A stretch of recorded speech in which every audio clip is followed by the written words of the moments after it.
Сәлем достар, менің арнама қош келдіңіздер. Тағы бір болашақтың тәлім алушысымен бүгін сұхбат құрмақпын. Орвик университетіндеміз. Менің дәл қазір қасымда отырған Әсем Жанатқызы. Орвик университетінің инженерия факультетінің PhD докторанты биоинженерия саласы бойынша оқып жатыр. Ал енді Әсем, сәлем, қош келдің. Саламатсыз ба? Биоинженерия деп өзіңнің қазіргі ғылыми салаңды айтып өттім, е? Бұлай қарасаң, менің өзіме де түсініксіз сұрағы көп бір сала биоинженерия. Оның ішінде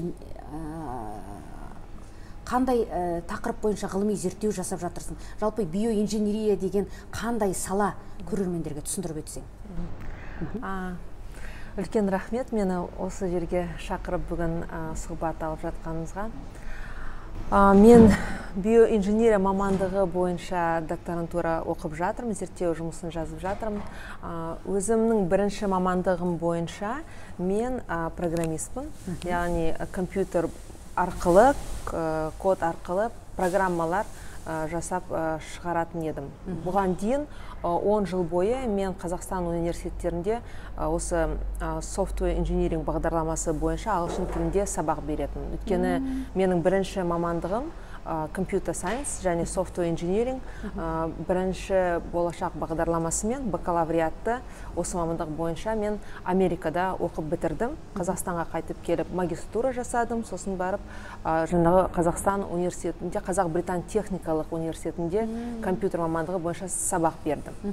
Осылай мен өзімнің программирование жағымды дамыттым, бірақ қазіргі кезде компьютерлік сала, IT саласы өте қатты, қарқынды дамып жатыр, және ол жерде өте көп салалар пайда болды. Соның ішінде арасында өзінің жолыңды табу да бір шама іс жасау керек.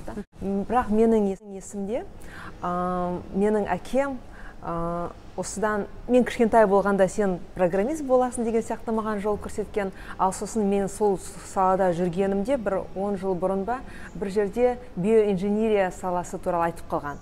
Сол менің басымда тоже қалып қалды. Сондықтан білмеймін, осылай өзімде әсіресе жаңағы коронавирус кезінде барлығы коронавирусты зерттеп доктор болып кете жаздады ғой. Сол кезде мен де өте қатты соны зерттедім. Анам ауырған кезі болған еді, өте қатты ауырды коронавируспен. Сондықтан мен оны өте қатты зерттеп кеттім де, ойладым сол кезде. Мен негізінде PhD-ға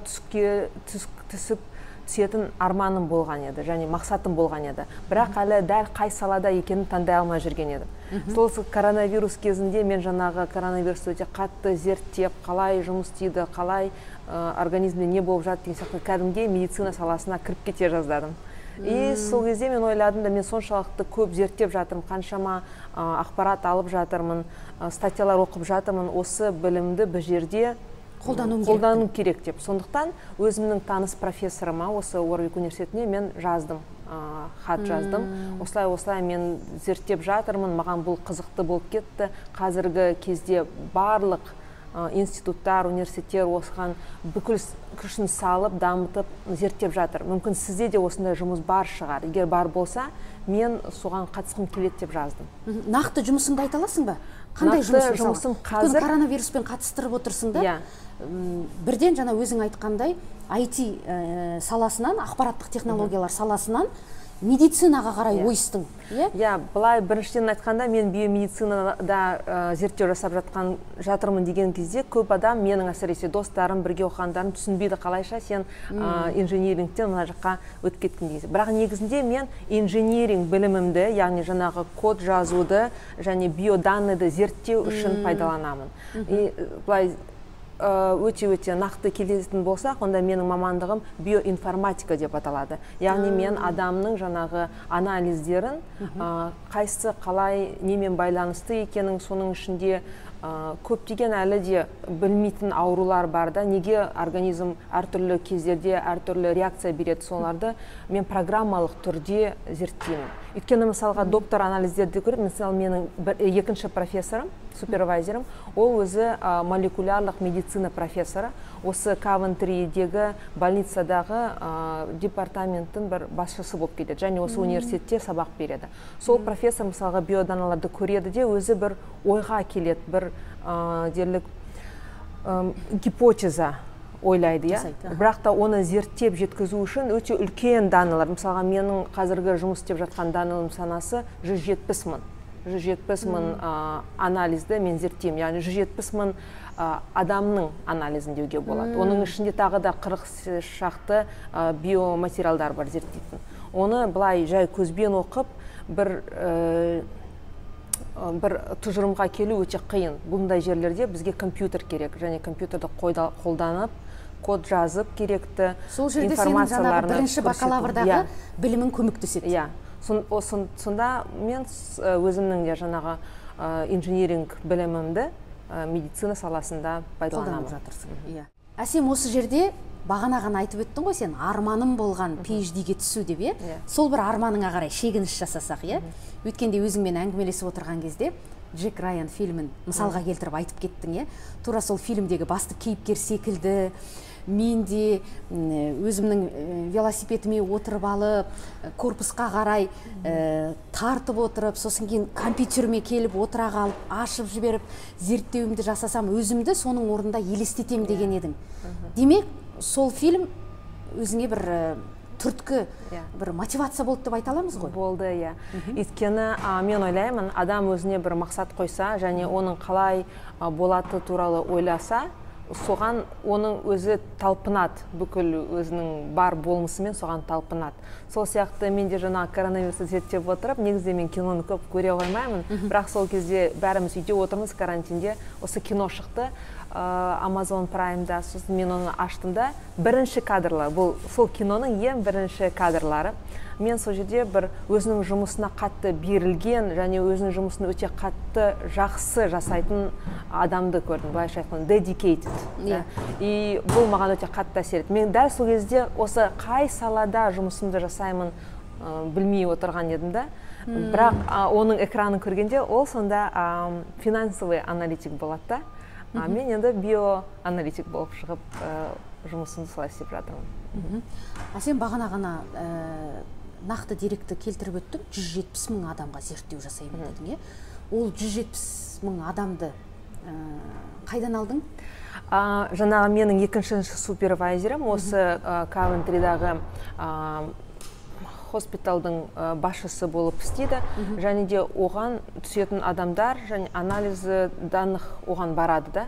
Және ол кісі бөлісе ме сонда сол данныйлармен? Әрине, бұл жерде Англияда бұндай приватный даннымен бөлісу үшін өте үлкен неден өту керек, қалайша айтсам болады, тексерістерден. Мен оның бәрінен өттім, және менде осы бүкіл данныйлардың ішінде тек қана осы 170 мың пациенттің данныйларына менде доступ бар. Олар маған берілді. Бірақ олар барлығы анонимизациядан өтті. Яғни менде ешқандай адамның аты, қай кімге байланысты екен, ешқандай ондай материал жоқ. Кімдігі жоқ былайша? Кім екенін мен білмеймін. Маған тек қана жасы, жынысы және биоматериалдар. Диагнозда берілмеген. Қазіргі кездегі менің зерттеп жатқан жұмысым ол кішкене эндокринологияға байланысты. Яғни адам қатты ауырған кезде оның қалқанша безінде қандай өзгерістер туындайды, мен соны зерттеймін. Нақты тақырыбың қандай сонда зерттеудің? Нақты тақырыбым осы, яғни қатты ауру кезінде қалқанша безде қандай өзгерістер пайда болады. Соны зерттеймін. Бұл тақырыпты да өзің ұсындың, жетекшің ұсынды ма? Мен жаңағын айтқанда мен жетекшіме жаздым, мен коронавирусты зерттегім келеді деген сияқты. Сол кезде олар осындай зерттеу жұмысын жасап жатты, және де енді қазір коронавирустан кейін 2 жыл өтіп кетті ғой, өте көп зерттеу жұмыстар жасалып кетті. Соның ішінде біз уже кішкене узконаправленный аламыз да, соның ішінен мен осы қалқанша бездерін зерттеуін алдым. Зерттеу барысында өзің негізгі мамандығың IT саласы, яғни ақпараттық технология инженері болғандықтан, қазір мына жақта биоинженерия немесе бағана өзің айтқандай информатика саласы болғандықтан, көбіне мәліметтерді зерттеумен мәліметтерді зерттеу, және әрине ол жақта инженер болғандықтан машин learning сияқты қазіргі кезде мүмкін, егер осы жұмыс бір нәрсе шығарса, әрі қарта оны artificial intelligence пен дамытуға болады. Негізгі әрине менің соңғы мақсатым сол дәрежеге жеткізу. Бірақ оған дейін жету үшін өте көп зерттеу жасау керек. Енді бұл салаға келгеніңе дәл қазір 1 жыл өтті, өкінбейсің бе? Жоқ, әрине өкінбеймін. Тура таңдаппын, дұрыс таңдаппын деп өзің бір сенімділік туып отыр ғой? Менде өзіме сенім бар, өзімнің жұмысым ала жазса, осы біздің көп адамға пайдасы тиер ме деген ойдамын, және соған үміттенемін.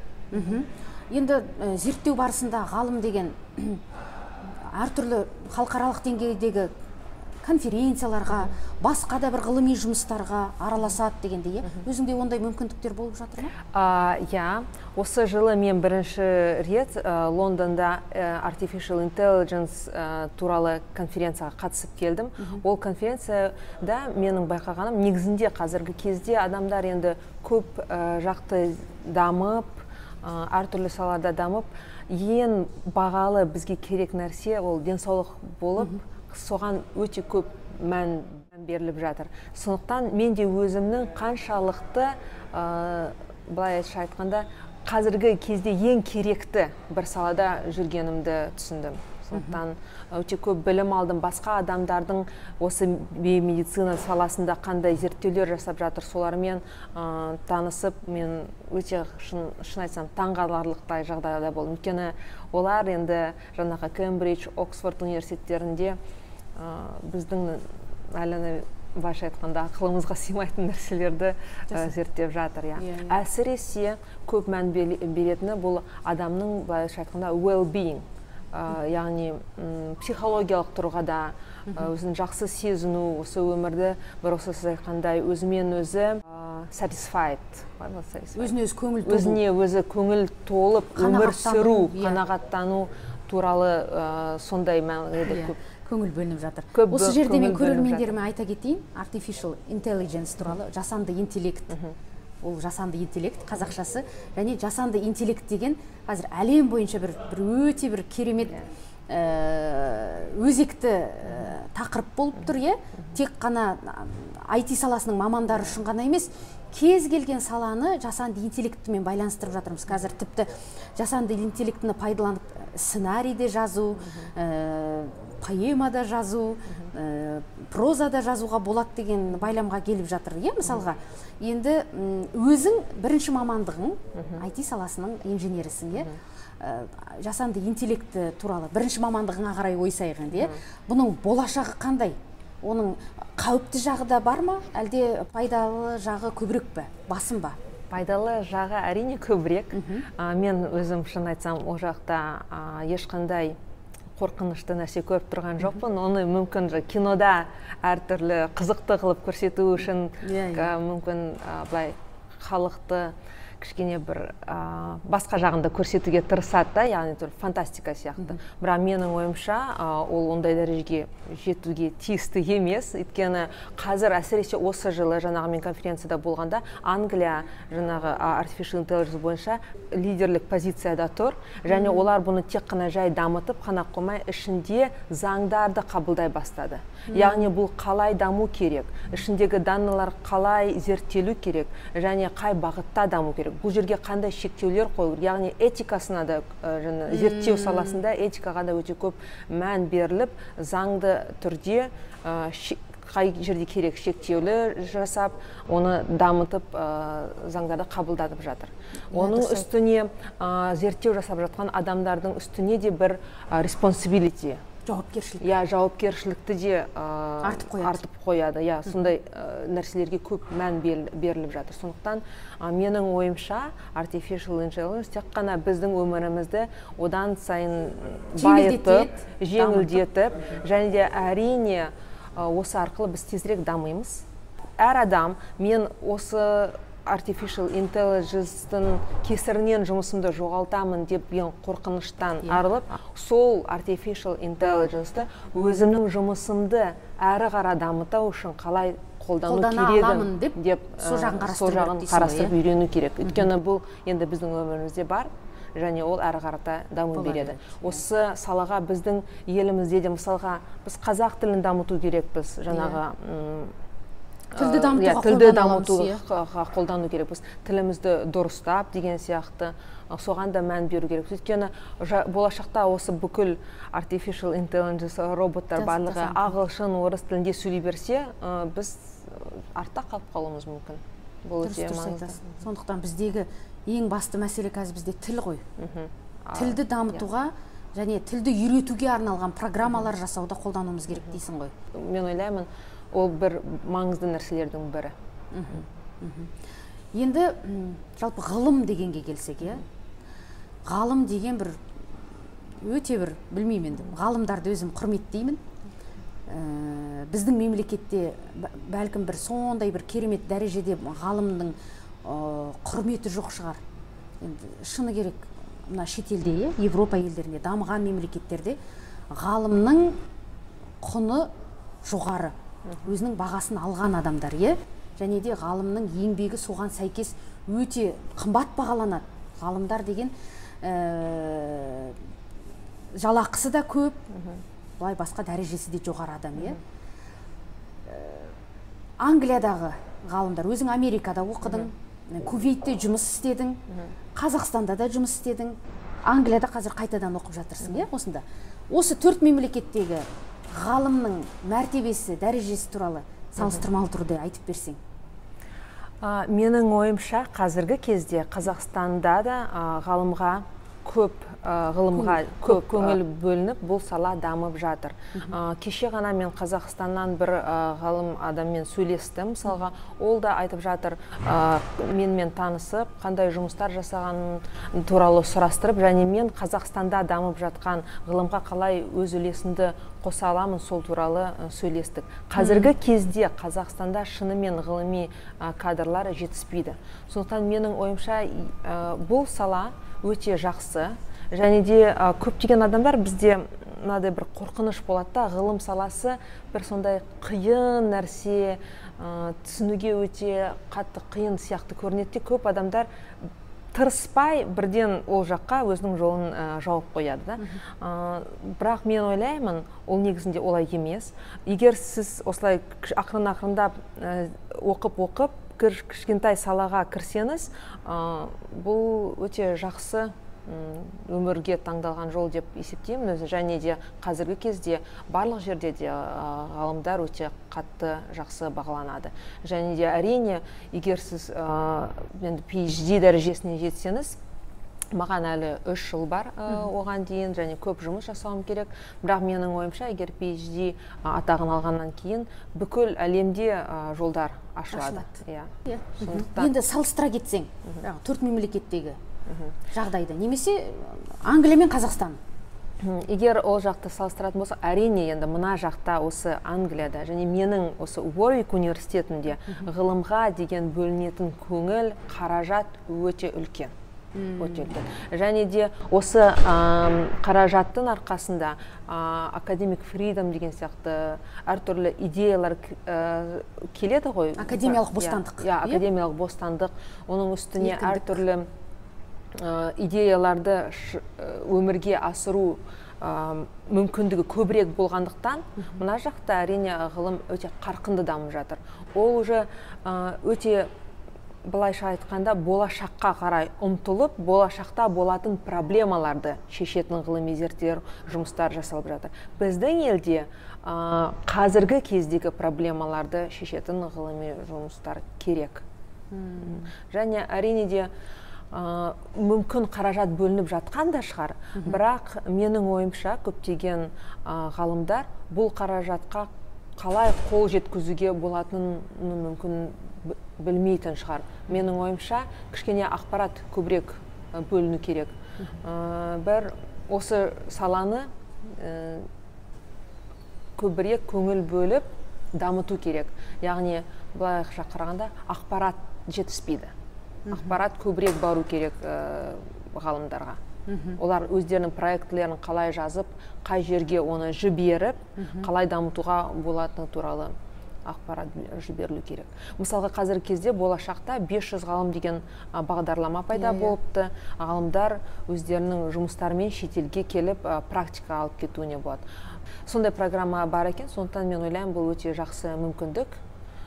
Ғалымдарға өте үлкен мүмкіндік. Шетелдегі ғалым қалай жасалып жатыр, және бұл жерде шын айтсам, дәрежесі, ғалымның дамып жатқан дәрежесі мүлдем басқа. Біздің жақта қаражат бөлініп жатқан шығар, ғалымдар бар шығар, бірақ негізгі бір мәселелерін айтып өттің, ғылым саласы деген қиын деп ойлап, көп адам беттемейді деген секілді. Ал енді жалпы Қазақстандағы ғылымды қалай дамытуға болады? Сен өзің ғалым ретінде қандай бір ұсыныстарды айтатын едің? Және Алла қаласа бітіріп елге барғаннан кейін өзің ғалым ретінде қандай үлес қосқың келеді? Менің ойымша, бізде Қазақстанда бір ғылыми комьюнити қаттырақ дамыту керек. Біз бір-бірімізді танып, кім қандай жұмыс жасап жатыр, сол туралы көп араласып, жаңағы ғылыми конференцияларды көбірек жасау керек. Жуырда менің осы университетімде тек қана инжиниринг саласында, менің департаментында жасалып жатқан жұмыстардың конференциясы өтті. Сонда мысалы отырып, біз бір-бірімізді жақынырақ таныдық, қандай жұмыстар жасап жатырмыз, соның бәрін жақынырақ көрдік. Және бұл біздің басымызды қосып, әрі қарата дамуға жол береді. Менің ойымша, Қазақстанда осындай бір нәрсе жетіспейді. Кім кіммен, қайда, немен айналысып жатыр, соны біз білмейміз. Бірақ осы мәселені шешу мақсатымен, осы жақындап келе жатқан қыркүйек айында біз осы Англиядағы PhD және мастерда зерттеу жасап оқып жатқан студенттер бас қосып, осындай бір конференция өткізгелі жатырмыз. Осы жақта? Осы Англияда. Қыркүйекте ме? Қыркүйекте, осы бір айдан кейін. Қазір біз осыны ұйымдастырып, ойластырып, қалай жасаймыз, соны ойластырып жатырмыз. Және қыркүйекте осындай мен бір бастама болады деп ойлаймын. Әйтеуір бұл тек бұл жақпен шектелмей, алдағы уақытта Қазақстанға барғанда да Қазақстанның ғалымдарын басын қосатын бір орта болады деп айтасың ғой? Қазіргі кезде осы қыркүйектің өзіне біз тек қана Англияда жасап жатқан жұмыстар емес, егер мүмкін Қазақстанда да біреу жасалып жатса, тауып, өзінің жұмысын көрсеткісі келсе, өзінің сол жұмысына біреулерді тартып, бас қосып, бірге зерттеу жасау үшін мақсатымен конференциямызда выступать етсе, презентация жасаса, жақсы болар еді деп ойлаймын. Қай жерде болады ол? Әлі нақты шешілген жоқ, бірақ міндетті түрде осы Англияда бір қаласында болады, және де онлайнда тоже болады. Онлайн жағында қамтисыңдар, онлайн жағында қамтимыз. Егер осы сұхбатты көріп отырған ғалымдар болса, Англияда оқып жатқан, немесе өзің айтқандай Қазақстандағы ғалымдар қосылғысы келсе, кімге хабарласу керек? Сілтемесін белгілей аламыз ғой? Белгілеймін. Онда Әсемнен сілтемесін алып, осы сұхбаттың астына қоямын, қосылуларыңызға болады. Бізде Англияда Қазақ Graduate Association бар. Осы ассоциация негізінде жасаймыз. Ой, бәрекелді. Бұл өте бір күшті бастама. Және оның басы қасында өзің бар екеніңе, және жауапты бір позицияда екеніңе күмәнім жоқ. Әсем, мына көріністі қарап жіберсең, мына жақта мысалға мына қызыл киген, мынау бір арнайы мектептің формасы екені көрініп тұр. Бұл менің қыздарым баратын мектептің формасына ұқсайды, мүмкін сол мектептен келіп тұрған шығар. Негізінде осы маңайда ма ол мектеп? Осы маңайда. Негізінде осы университетте мен көп көремін, оқушыларды әкеліп, көрсетіп жатады. Өткенде менің супервайзерім және сол супервайзердің 4 студенті қандай зерттеулік жұмыс жасап жатырмыз, соны 10-шы класстың оқушыларына презентация ретінде жасадық. Осылай арқылы біз ғылымды осы жерде дамытып жатырмыз. Осы балалар мектепті бітіргеннен кейін осы университетке келіп, біз не істеп жатқанымызды көріп, өйткені бір ғылыми жұмыс деген ол жылдап 20 жылға дейін, 30 жылға дейін зерттеулер жасалып жатады. Және осылай біз өзімізге адамдарды тартамыз. Жаңағы сол бізге мектептен 5 оқушы келді. Арасына мен өзімнің қызымды да қосып қойдым. Әлі кішкентай болса да бәрі бір ғылыммен таныса берсін деп, мамасы қандай жұмыс зерттеу жасап жатқанын көрсін, білсін деп, осындай жақсы бастамалар жасап жатырмыз. Жаңа сен мектептен 10-шы сыныптың балалары келді деп жақсы айтып өттің, Әсем. Жалпы Англияда, енді өзімнің көргенім бойынша, бұнда Science Museum дегендер көп қой. Иә. Демек, бұның өзі мектептен бастап, балабақшадан бастап кішкентай балалар сол Science Museumға, яғни ғылым музейіне барып, ғылыммен танысалады. Ол жер тек қана үлкен кісінің көруіне арналмаған, жаңағы музейлердің бәрінің ішінде, мұражайларда балаларға арналған бір бұрыштар бар, балалар қолмен ұстап көріп, бір кішігірім зерттеудің бір нәтижесін көруге арналған бір дүниелер бар. Әрине, одан кейін ғылыммен айналыспай көр, саған мұражайдың өзінде ақпарат толып жатыр. Міне сенің ғылыми зерттеуіңнің үстіне барып балалар қатысалады дегенде, осындай бір интеграция бар. Бізге де бір осындай дүниелерді енгізу керек секілді. Әрине. Балабақша, мектеп, университет ғалымдармен тығыз байланыста болса ғана ғылымға қарай жол ашылады, иә? Осы жағы бізде негізі кішкене кемшін. Бұндай жақтар қарастырылмаған. Бұны қатты дамыту керек. Ғылымға тарту керек. Өйткені жаңағыда айтып кеткенде, ғылым бізде бір сондай қиын, өте қатты көп оқу керек бір сен сол ішіне кірсен, басқа өмірден бас тартып, тек қана соның ішінде таңертеңнен кешке дейін көзілдірік киіп алып кітап оқу керек сияқты көрінеді. Әрине, бұл жақта өте көп жұмыс жасау керек. Кеше ғана мен мысалға түнге дейін отырдым. Жексенбі күні барлығы демалыста жүрсенде мен университетте мысалға отырдым. Ондай уақыттар болады. Бірақ бұның арғы жағын көру керек те. Сен осы жұмысты жасағанда шынымен бір керемет нәрсе жасап жатсын екеніңді түсіну керек, мақсат болу керек те. Қай жерге бара жатсын, не үшін жасап жатсын. Осыны көру үшін біз ғылымды балаларымызға, жастарымызға көрсету керекпіз. Қандай екен ол? Үлкен қызым деп айтып қалдың, е? 3 баламен келдің бұнда, е? 3 қызыңда кәдімгі ағылшынның тегін мемлекеттік мектебіне барады. Балаларға жасалған бір жағдайлар туралы өзің көрген, бір айтқың келетін, тәжірибемен бөліскің келетін шығар бәлкім. Бірде-бір мақсаттарымның бірі осы жаққа көшіп келген, ол менің қыздарымды осы жаққа әкеліп, осы мектептерде оқыту. Менің қыздарым бұған дейін де шетелде тұрғандықтан олар ағылшын тілде мектепте оқыды. Бір уақыттары Қазақстанда оқығанда олар қазақ мектебіне барды, бірақ шын айтсам кішкене қиналып қалды. Және олар бір жыл бойы оқып қиналғанын мен көріп, одан әрі уақыт жоғалтпай, тезірек оларды қайтадан ағылшын мектебіне қайтару керек деген де бір мақсатпен келдім осы жаққа. Және де шын айтсам, мен осы жақтағы мектептердің кішкене, былай айтсам, қалай айтсам болады, өзгеше оқытады. Өзгеше оқыту методы бұл жақтағы мектеп мүлдем басқа. Және адам баласы басқаша дамый бастайды, басқаша ойлай қабілеті дамый бастайды. Және маған шын айтсам ол өте ұнайды. Мен осы жақта сыни көзқарас, critical thinking дейді ғой. Осыны өте қатты дамытады. Көзқарас қатты дамыған. Осыны өте қатты дамытады. Өзінің идеяларынды жайып, сол туралы айтып, сол нәрсені жасауға мектептен бастап жол беріледі. Және де тағы да мен мына жақта ұнағаны, бұл мектептің структурасы, оқыту структурасы мүлдем басқаша. Мен өзім ата-ана ретінде олармен отырып үй жұмысын жасау қажеті мысалға жоқ. Бұл менің ойымша ата-анаға үлкен жеңілдік. Өйткені бүкіл жасайтын жұмыс мектеп ішінде жасалып, сол жерде аяқталады деуге болады. Мектеп таңертеңгі сағат 9-дан 3-ке дейін 3-те баланы алып кетесің, үйде олар ойнайды. Кішкентай бір үй жұмыстары болады, бірақ олар мүлде басқаша. Міне осы кеше ғана кішкентай қызымның 2-ші класста оқиды, үй жұмысын тапсырдық. Ол жерде үй жұмыстары мынадай болды. Біріншісі, анаңмен бірге бір торт пісір. Соны қалай пісірдің рецептісін жаз, және бұл жерде неменеге мән беріледі. Анау тортты жасағанда, мысалға, сүттің көлемі, ұнның мөлшері, яғни 7 жасарлық бала осыны түсіну керек, мөлшерлерді қалай өлшеу. Бұл маған өте қатты ұнады. Және ішінде тағы да мынадай бір... Және екіншісі жаңағы анаңмен жұмыс. Анаңмен байланыс. Және тағы да бір ішінде бір оншалықты тапсырма бар. Тағы да бір маған өте қатты ұнағаны. Мүмкін менің өйткені салама байланысты дата аналитика. Сен, говорит, үйінде отырып, үйінің қасынан қандай түсті машиналар өтетіне күнде көңіл бөліп, соны жазып отыр деді. Ал содан кейін апта біткеннен кейін диаграмма сал деді. Қандай түсте қанша машина өтіп, оны диаграмма ретінде қалай көрсетуге болады екен.